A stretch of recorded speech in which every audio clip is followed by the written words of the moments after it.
재건의 기초, 말씀 재건의 기초라는 말씀으로 함께 하나님 말씀 보도록 하겠습니다. 우리가 성벽이나 성문을 떠올릴 때 가장 먼저 생각나는 것이 무엇입니까? 어린 학생들은 광화문이라고 합니다. 아마도 광화문이 여러 가지 이유로 집회가 많아 유명해졌기 때문일 거라 생각합니다. 일반적으로 성벽이나 성문은 그 외부의 침입을 막기 위해 단단하고 또 튼튼한 돌, 또 엄청난 높이로 쌓아 올리게 됩니다. 그런데 약 1500년 전에 이 돌들을 연결하는 접착제로 무엇이 사용된 줄 아십니까? 바로 찹쌀입니다. 이 찹쌀과 석회를 넣어 반죽한 혼합물은 당시 아주 혁신적인 건축 기술이었습니다. 근데 이 기술이 사용된 유명한 성벽이 있습니다. 우리가 잘 아는 중국의 만리장성입니다. 만리장성은 사실 전국시대에 여러 나라에 이미 세워졌던 그 장성들을 진시황대에 이르러 이제 같이 연결을 하고 새롭게 보수한 것입니다. 만리장성은 당시 북방 오랑캐인 흉노족으로부터 나라를 보호하기 위한 것이었습니다. 하지만 만리장성은 그 강제 노역에 동원된 많은 백성들의 희생을 필요로 하게 했고, 또 백성들을 보호하기 위한 이 성벽은 오히려 막상 백성들을 죽이고 괴롭히는 성벽이 되었습니다. 이런 내부적인 문제와 함께 성벽을 튼튼하게 쌓아도 문지기가 뇌물을 받으면 그냥 뚫려버리는 외부적인 문제 등, 또 폐쇄와 그 단절의 상징이 되어버렸기 때문에 이 만리장성은 결국 진나라를 멸망시키게 되는 계기가 됩니다. 우리가 이번 달 묵상하고 있는 느헤미야도 이 성벽 재건에 관한 말씀입니다. 바벨론 포로에서 예루살렘으로 돌아온 1차 포로 귀환자 중 스룹바벨이 이제 성전을 먼저 중건을 하고, 2차로 에스라가 돌아와서 총독으로 이스라엘을 관할을 합니다. 그리고 3차로 느헤미야가 와서 이제 성벽을 쌓기 시작합니다. 이제 성벽이 이제 완성이 되고 또 고생도 많이 하고 어려움도 많았습니다. 이스라엘의 이제 외적인 정권은 어느 정도 이제 반듯하게 다 만들어진 것입니다. 이제 하드웨어는 어느 정도 이제 준비가 되었는데 이스라엘이 신앙 공동체로 움직이기 위한 소프트웨어가 없었습니다. 바벨론 포로에서 또 페르시아의 그 포로로 살다 보니까 이스라엘 사람들은 자신의 정체성을 다 잃어버렸기 때문입니다. 마치 빠른 CPU와 넉넉한 저장 장치 그리고 메모리까지 갖춘 이제 최신 컴퓨터를 샀는데 윈도우 같은 운영체제가 없는 상황이 바로 이스라엘의 상황입니다. 켜지긴 하지만 아무것도 할 수 없는 그런 고철과 같은 상태가 바로 이스라엘의 모습입니다. 이런 상황에서 하나님께서는 이스라엘 공동체가 출애굽기에서 말했던 제사장 나라, 거룩한 백성으로 작동하도록 소프트웨어를 설치하려고 시작하십니다. 그 말씀이 오늘 8장 1절과 2절에 나옵니다. 우리 같이 1절과 2절을 함께 읽어보도록 하겠습니다. 시작. 이스라엘 자손이 자기들의 성읍에 거주하였더니 제 수문학 광장에 모여 학사 에스라에게 여호와께서 이스라엘에게 명령하신 모세의 율법책을 가져오기를 청하며, 일곱째 달 초하루에 제사장 에스라가 율법책을 가지고 회중 앞 곧 남자나 여자나 알아들을 만한 모든 사람 앞에 이르러. 아멘. 지금 상황이 어떤 상황이냐 하면 성벽 건축이 이제 6월 25일 날 다 마치게 됩니다. 그리고 각자 자기 고향과 성읍으로 돌아갔다가 5일 뒤에 모든 백성이 한 자리로 이제 모인 것입니다. 모든 백성이 일제히 왔다라고 말씀하시는데 이것은 마치 한 사람처럼 왔다라는 것입니다. 이 한 사람처럼 왔다는 거, 한 마음을 주셨다는 거, 이 마음을 누가 주셨겠습니까? 바로 하나님께서 역사하셨습니다. 지금 이 모임을 주도적으로 주최하고 광고한 것은 느헤미야도 에스라도 아니고 당시 정치 지도자들도 아니었습니다. 바로 백성들이 말씀을 읽어달라고 모인 것입니다. 사람들이 함께 모여 에스라를 초청해서 하나님의 말씀을 듣고자 합니다. 우리가 성경 세미나나 또 이번에 개설된 구약 성경 읽기반 이런 걸 하듯이 말씀 사경회를 요청하고 있습니다. 그런데 여기 모인 장소가 어디인가 봤더니 수문 앞에 있는 광장입니다. 현재 예루살렘에는 8개의 문이 있지만 느헤미야 당시에 예루살렘에는 10개의 문이 있었습니다. 그 10개의 문 중 왜 하필 수문이었을까요? 이 수문은 예루살렘 감람산 옆에 기드론 골짜기에 위치하고 있는 문입니다. 그 외부의 침입이 있을 경우 방어를 하는 동안 중요한 것이 물을 확보하는 것입니다. 그래서 히스기야 때에 안정적인 물을 공급받기 위해 기드론 골짜기에 있던 기혼샘의 물을 수로를 연결해서 수로 공사를 해가지고 물을 흐르게 만들었습니다. 그 물길이 지나가는 문이 바로 수문입니다. 사람에게 가장 중요한 또 마실 물이 이제 들어오는 문이 바로 이 수문인데요. 이 물이 주는 영적인 의미가 있습니다. 지금 본문 느헤미야 8장의 배경은 일곱째 달, 곧 7월이 됩니다. 7월은 이스라엘에서 유대력으로 새해가 시작되는 달이면서 7월 1일은 나팔절, 7월 10일은 속죄일, 7월 15일은 초막절 등 큰 절기들이 있는 달입니다. 그런데 이런 절기 때 예수님께서 이 절기 끝날에 뭐라고 말씀하셨는지 아십니까? 우리 그 신약 성경 요한복음 7장을 함께 잠깐 찾아보겠습니다. 신약 156쪽 요한복음 7장 37절과 38절입니다. 요한복음 7장 37절 38절 말씀입니다. 함께 읽겠습니다. 시작. 명절 끝날 곧 큰 날에 예수께서 서서 외쳐 이르시되 누구든지 목마르거든 내게로 와서 마시라. 나를 믿는 자는 성경의 이름과 같이 그 배에서 생수의 강이 흘러나오리라 하시니 아멘. 여기 명절 끝날 곧 큰 날이 바로 초막절입니다. 이때 예수님께서 누구든지 목마르거든 내게로 와서 마시라고 말씀하셨습니다. 이 마시는 행위를 38절에 어떻게 말씀하시는가 봤더니 나를 믿는 자라고 하십니다. 근데 나를 믿는 것이 물을 마시는 것이라고 지금 이렇게 말씀을 하시는 건데요. 그리고 믿는 것으로 끝나는 것이 아니라 믿는 자들에게 받는 것이 있다라고 말씀하십니다. 39절 말씀을 보시면 이는 그를 믿는 자들이 받을 무엇이라고 나옵니까? 성령을 가리켜 말씀하신 것입니다. 다시 정리해서 보면은 이스라엘 백성들이 많고 많은 문 중에 수문 앞에 모인 의미가 있었습니다. 그것은 물을 공급받기 위한 것이며 그 물은 영적인 갈급함입니다. 무엇에 대한 갈급함이겠습니까?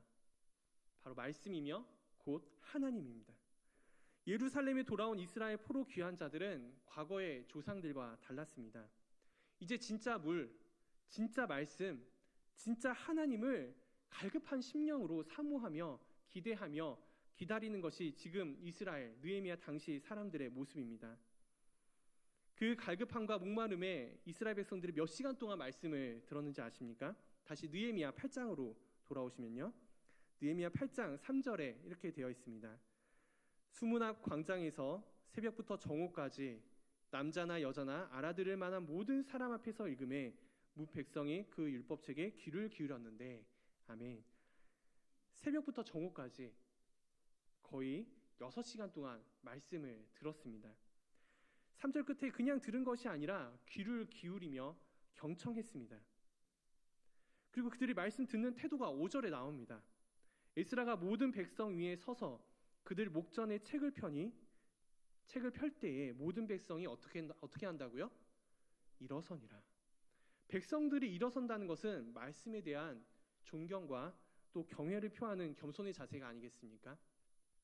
우리도 앉아있다가 우리보다 어른이 들어오시면 공경의 의미로 일어섭니다. 또 공연장에서나 또 감동적인 연주 또 연극을 보고 나면은 기립박수를 칩니다. 지금 이스라엘 백성들은 위대하신 하나님의 말씀 앞에 감히 앉아 있을 수 없었습니다. 하나님의 말씀, 율법이 낭독될 때 말씀이 살아 역사하였습니다. 진짜 하나님의 현존을 경험했습니다. 그 존귀하신 하나님 앞에 두려움과 떨림에 앉아 있을 수 없었습니다. 우리도 찬양할 때 일어서서 찬양하고 또 예배의 시작을 일어서서 드리지 않습니까? 이렇게 예배에 대한 예의, 또 말씀에 대한 존중이 우리에게 필요합니다. 위대하신 하나님 앞에 우리는 너무 편하게만 예배할 수는 없습니다. 마음을 다해 조금 불편해도 우리 자신을 드리는 헌신이 필요합니다. 6절에서도 계속 보시면 에스라가 위대하신 하나님 여호와를 송축하며 찬양하자 모든 백성들이 손을 들고 아멘 아멘 하며 반응합니다. 그리고 이 백성들이 머리를 들지 못하고 몸을 굽혀 얼굴을 땅에 대고 엎드립니다. 예배가 무엇입니까? 하나님의 영광이 우리에게 임하는 거 아니겠습니까? 그 위엄 앞에 아멘 할 수밖에 없고 엎드릴 수밖에 없는 것, 이것이 예배이며 이 예배가 회복되는 것이 바로 부흥입니다. 부흥은 하나님께서 우리의 마음을 흔드시는 겁니다. 하나님께서 흔드시면 우리의 마음이 떨립니다. 마음속에 죄악들을 털어내게 됩니다. 부흥은 하나님이 말씀을 통해 우리 안에 들어오셔서 우리 안에 거짓되고 악하고 음란하고 더러운 것들을 다 드러내서 버리게 하시고 깨끗해진 우리 심령에 우리 안에 있어야 될 진리와 거룩과 사랑을 채우시는 것, 이것이 바로 부흥인 줄 믿습니다. 그럼 말씀이 어떻게 들어갑니까? 말씀을 들을 때 들어가게 됩니다. 학사 에스라가 하나님의 율법책을 읽었습니다. 그냥 읽은 것으로 끝낸 것이 아닙니다. 7절을 보시면 에스라 옆에 13명의 사람들과 레위인들이 나옵니다. 이들이 에스라를 도와 말씀을 깨닫게 하고 해석을 해줍니다. 히브리어 성경을 읽고 당시 언어였던 아람어로 해석하고 설교를 했습니다. 하나님은 우리가 말씀을 들을 때 우리 안에 세 가지 작업을 하십니다. 첫 번째로 일단 말씀이 귀로 들리게 하십니다. 두 번째로는 말씀이 마음에 믿어지며 깨달아지게 합니다. 마지막 세 번째로는 그 메시지가 내 삶에 해석이 되게 하십니다. 나에게 하시는 말씀이 무엇인가? 또 내 삶에 이 말씀을 어떻게 구현해 나갈 것인가? 말씀대로 어떻게 실천할 것인가? 지금 내가 이 말씀에 순종해야 할 것은 무엇인지를 고민하게 됩니다. 우리가 말씀을 읽을 때 이 말씀도 우리를 읽습니다. 이 작업이 바로 말씀이신 하나님이 곧 성령님께서 우리 안에 역사하시는 시간이며 또 해석해주는 시간입니다. 그래서 신앙은 해석이라고 말합니다. 내게 주어진 이 상황을 말씀으로 어떻게 해석해내느냐가 중요합니다. 이스라엘 백성들은 말씀이 해석이 되자 놀라운 반응을 보입니다. 9절 말씀 상반절인데요. 백성이 율법의 말씀을 듣고 다 우는지라. 말씀을 듣다가 눈물을 흘립니다.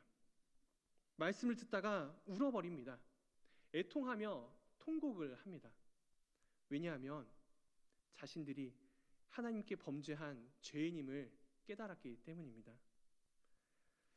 누가복음 5장에는 예수님이 베드로를 처음 만나서 제자로 부르실 때의 장면이 나옵니다. 베드로가 밤새 낚시를 했지만 잡은 것이 없어서 이제 그물을 씻고 정리를 하고 있었습니다. 그때 예수님께서 베드로의 배에 올라타셔서 깊은 데로 가서 그물을 내려 고기를 잡으라고 말씀하십니다. 베드로는 좀 황당했습니다. 갑자기 한 청년이 자기 배에 올라타자마자 하는 얘기가 그물을 깊은 곳에 내리라니. 자기 경험으로는 물고기는 얕은 곳에 사는데. 하지만 베드로는 말씀에 의지하여 그물을 내립니다. 그러자 고기가 너무 많이 잡혀서 그물이 찢어지게 됩니다. 베드로가 이 상황에서 제일 먼저 한 행동은 예수님의 무릎 아래에 엎드렸습니다. 그리고 제일 먼저 한 고백은 주여 나를 떠나소서 나는 죄인이로소이다. 주님 나를 떠나소서 나는 죄인입니다. 이렇게 외쳤습니다. 물고기를 많이 잡게 해주셔서 감사하다는 말이 아니라 떠나라고 말을 하다니. 그런데 이것이 진짜 예수님을 만난 사람들의 고백입니다. 말씀을 듣고 하나님을 만나면 그 거룩하고 위대하신 하나님 앞에 감히 설 수 없고 엎드리며 빛 대신 주님 앞에 나의 숨겨왔던 모든 죄가 다 드러나는 것을 경험하게 되는 것이 바로 부흥입니다. 베드로는 그물이 찢어질 때 자신의 마음도 찢어졌습니다. 그물이 아까워서도 도망가는 물고기를 놓쳐서도 아닙니다. 자신의 이성, 경험, 신앙이 찢어지며 자신만의 숨겨진 그 마음의 깊은 지성소의 휘장이 찢어지는 듯한 고통과 깨어짐을 겪게 되었습니다. 부흥은 말씀을 통해 자신이 죽을 죄인이라는 것을 깨닫는 것에서 시작을 합니다. 느헤미야에서도 에스라가 말씀을 읽고 하나님의 말씀이 깨달아지자 백성들에게 어떤 반응이 나타났습니까? 울기 시작했습니다. 내가 죽을 죄인이라는 것을 깨닫게 된 것입니다. 그럼 도대체 이스라엘 백성들은 어떤 말씀을 들었길래 이런 반응을 보이는지 궁금하지 않으십니까? 그들은 1절 끝에도 언급되었듯이 모세가 기록한 율법의 말씀을 들었습니다. 근데 모세 오경 중 늘 에스라가 강조하며 전했던 말씀이 있습니다. 그리고 느헤미야 10장 이후에 나오는 백성들의 결단과 실천 사항을 보면 무슨 말씀을 전했는지 우리가 유추해 볼 수가 있습니다. 그들이 개혁한 내용은 크게 세 가지입니다. 첫 번째는 안식일을 거룩하게 지키는 것. 두 번째는 성전에 대한 의무를 다하는 것. 그리고 세 번째는 이방 사람들과 혼인 문제로 인한 그 혼합주의를 단절하는 것이었습니다. 그런데 안식일을 지키는 것이나 성전에 대한 의무는 지금 바로 결심과 함께 실천할 수 있는 문제입니다. 그러나 그들이 진짜 울면서 애통하며 비통해한 진짜 이유, 바로 해결하기 힘든 그 이유가 바로 이방 사람들과의 결혼 문제였습니다. 출애굽기 34장 15절 16절에는 하나님께서는 이방 사람과 혼인을 금지하셨습니다. 이것은 단지 국제 결혼을 막으신 것이 아니라 이방 신들이 섬긴 그 우상에 대한 경고였습니다. 심지어 제사장들, 레위 사람들, 그 지도층의 그 사람들까지 이방의 가증한 우상을 섬기는 딸을 맞이하여 아내와 며느리를 삼았던 것입니다. 이런 상황에서 하나님의 말씀이 들리자 이스라엘 백성들은 자신들의 나라가 망하고 또 포로로 잡혀간 이유를 깨닫게 됩니다. 그런데 문제는 지금 자신들의 상황과 위치가 하나님에게서 너무 멀리 와버린 것입니다. 이러지도 저러지도 못하는 상황이 있습니다.